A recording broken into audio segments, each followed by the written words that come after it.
ना अमेरिका और ना ईरान मिडिल ईस्ट जंग का कोई असली विजेता है तो वो है रूस। हम आपको 3 पॉइंट्स में समझाएंगे कि आखिरकार इस महायुद्ध का विजेता रूस कैसे हो गया। नमस्कार, आप देख रहे हैं न्यूज़ 18 का डिजिटल प्लेटफॉर्म। मैं हूं आपके साथ श्रुति श्रीवास्तव। ईरान और अमेरिका के बीच 17 दिन से जारी जंग से सबसे ज़्यादा फायदा अगर किसी को होता हुआ दिख रहा है तो वो है रशिया। युद्ध के कारण एक तरफ मॉस्को का 3 साल बाद तेल व्यापार फिर से जोर पकड़ लिया है, वहीं हॉर्मुज़ के बंद होने से नाटो के टूटने का भी खतरा है। नाटो अगर टूटता है तो यह रूस के लिए सबसे ज़्यादा फायदेमंद होगा, क्योंकि नाटो का गठन सोवियत संघ यानी रूस के खिलाफ ही किया गया था।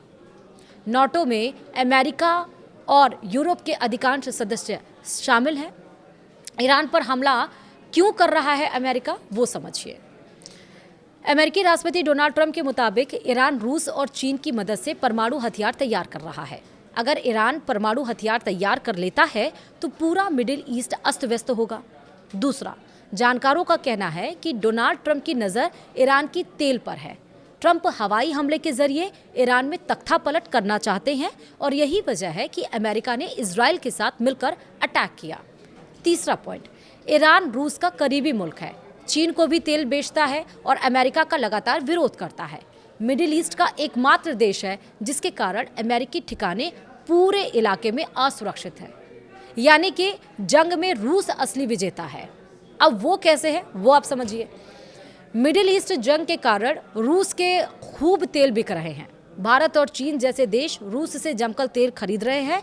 बिजनेस इनसाइडर के मुताबिक रूस वर्तमान में रोज $510 मिलियन का तेल बेच रहा है। जंग शुरू होने से करीब अब तक, मतलब जंग शुरू होने से लेने से लेकर अब तक करीब 2 हफ्ते में रूस ने तेल बेचकर $10 बिलियन कमा लिया है। आने वाले समय में इसमें और अधिक इजाफा होगा। वो सोचिए कि जो अमेरिका भारत को ये कह रहा था कि रशिया से तेल ना खरीदो, और अब उसी से चीन और रशिया तेल खरीद रहा है, क्योंकि और कोई दूसरा ऑप्शन बचा ही नहीं था जब स्ट्रेट ऑफ हॉर्मुज़ बंद कर दिया गया। हालांकि बात करने के बाद हमारे 3 जहाज जिस पे गैस लदा हुआ तो वो आए हैं, लेकिन वो बंद होने के बाद अब उसकी सप्लाई बढ़ गई है, जिससे अमेरिका प्रतिबंध लगाने के लिए भारत को कह रहा था। दूसरा पॉइंट समझिए, हॉर्मुज़ स्ट्रेट में ईरान के खिलाफ गठबंधन तैयार करने की कवायद में जुटे ट्रंप को नाटो सदस्यों ने झटका दिया है। इसको लेकर ट्रंप नाराज बताए जा रहे हैं। फाइनेंशियली टाइम्स से बात करते हुए ट्रंप ने नाटो को खत्म कर देने की बात कही। ईरान के कारण नाटो अगर कमज़ोर होता है तो इसका सीधा फायदा रूस को मिलेगा, क्योंकि नाटो का गठन ही सोवियत यूनियन के वर्चस्व को रोकने के लिए किया गया था। और तीसरा पॉइंट है, यूक्रेन जंग पर अब अमेरिका शायद ही मध्यस्थता करे, क्योंकि ट्रंप यूरोप से नाराज बताए जा रहे हैं।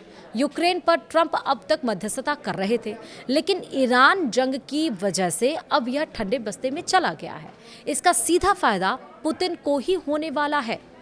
और अब आप देख रहे हैं कि अब अमेरिका के सड़कों पर भी लोग उतर गए हैं, विरोध जता रहे हैं, क्योंकि हर रोज़ इस युद्ध में 19वां दिन है और हर रोज़ उस युद्ध में आप देखिए हज़ारों बिलियन डॉलर का खर्चा अमेरिका का हो रहा है।